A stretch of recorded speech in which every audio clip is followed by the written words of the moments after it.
All right, everybody, welcome back to the #1 television program in the history of the entire universe. I am Brian Lee Durfee, author of The Forgetting Moon, The Blackest Heart, and The Lonesome Crown. All three books published by Simon & Schuster's Saga Press. Today, we are going to be reviewing Thieves World, book number 3, Shadows of Sanctuary. Came out in 1991.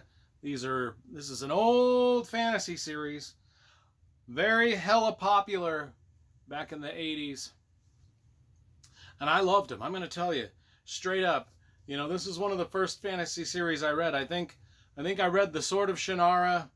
I read a little bit of Dragonlance, a little bit of David Eddings, a little bit of Lloyd Alexander. And I think this was like literally the 4th fantasy series I got into. So I was reading some very PG rated fantasy, and then as a kid, and then I picked up Thieves World, which was very R rated, very grimdark. In fact, I'm going to talk about a few things. This is the first sort of grimdark fantasy series out there ever.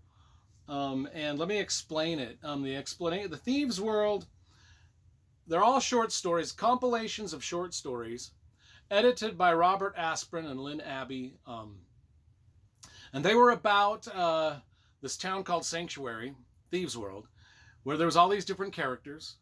The setup of it was kind of like, hey, the authors of this, they decided, hey, what if, like cool fantasy characters intermingled, and like what if Conan the Barbarian had to go up against Gandalf or something? Like, wouldn't that be cool? Well, we can't do that because intellectual property rights and the licensing, we can't do that. But what if we came up with our own cool fantasy characters and had them all intermingle? Like each author came up with his own fantasy character, and we did a series of books where all these awesome fantasy characters had to intermingle, and each author could there was one rule: you could use other people's characters in your story, you just couldn't kill them off. But you could abuse them however you wanted. And the story kind of follows a pattern. I mean, the story, all these authors and all these little short stories, they follow a definite storyline. So even though they're short stories, it all builds up to a pretty interesting and intricate world, and all the stories kind of flow together. Anyway, and there was like 11 of them. I've got all 11. Let's talk about the cover first. I love graphic design and cover illustration. The original covers were these. They were done by Walter Velez. And I liked all of them. He did a great job. I love the Walter Velez covers. I like and then about 10 years later, they re-released all of the series with these Gary Riddell covers, which are, again, just as good. They're awesome. In fact, I like the scroll and the little artwork on the side. So all of the Thieves World covers are absolutely dope, whether you have I just dropped it. I'm going to have to edit. So much horse shit out of this video. So anyway, cover's dope. The originals, the redos, they're all dope. There's a map in each book of our town Sanctuary. So you get that. And then there's a great character list. Oh, there's a few maps, actually. There's a great character list also at the beginning, where we get to know all of our characters and what they do. If I could find it. I don't know if I can find it. We'll find it. God damn it, I can't find it.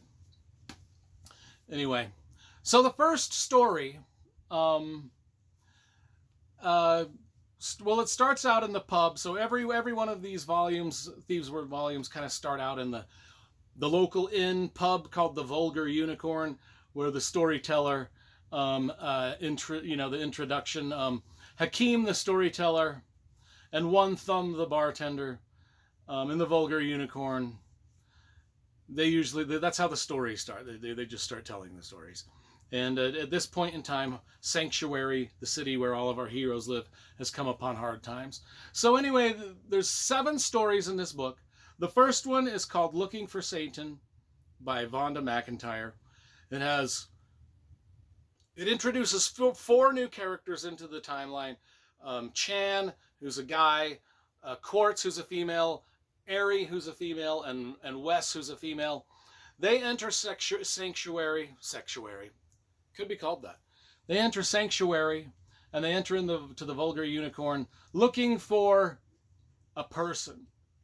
Maybe it's Satan. The title of the book is Looking for Satan. Anyway, so, but they do find one of our main characters from the other previous two books called Lythandi, and she's got a star on her forehead, or he's got a star on her forehead. In fact, there's a lot of gender stuff in this.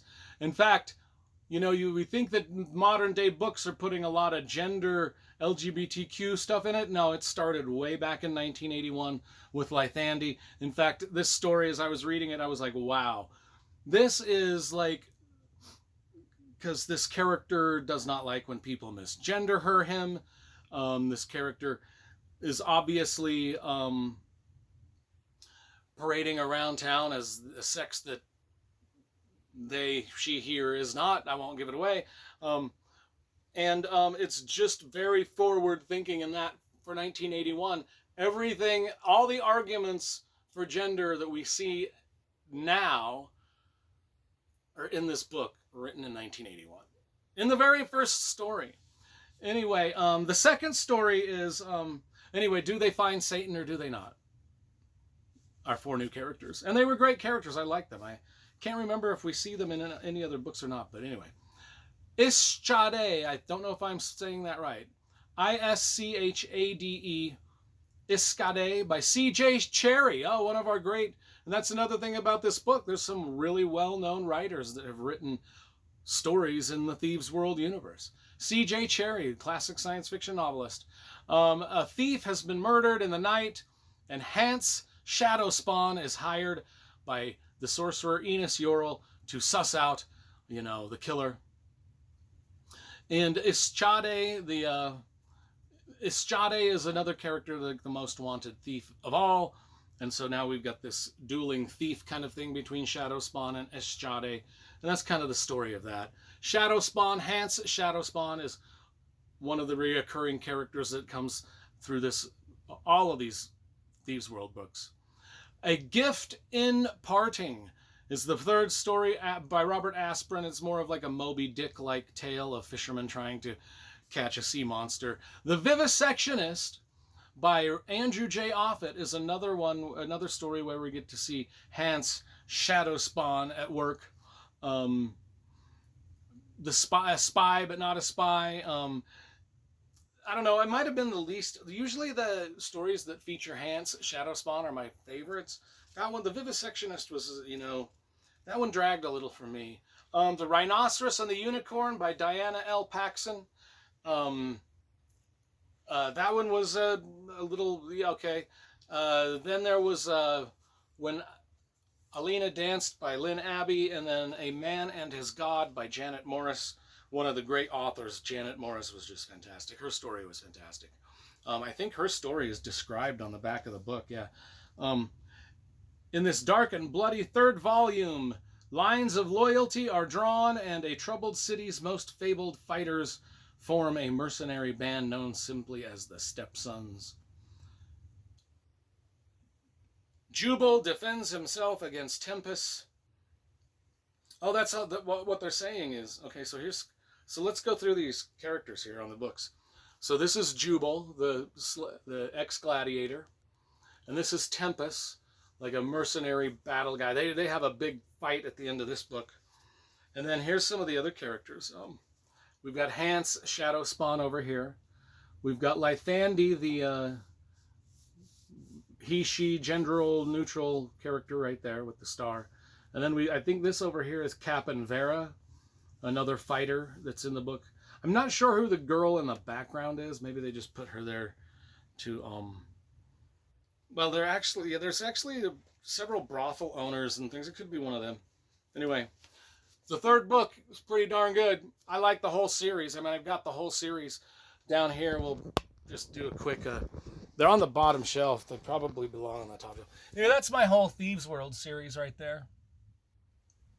Anyway, Thieves World always gets a 10 out of 10 for me just because of the nostalgia. I loved them as a kid, and I love them now.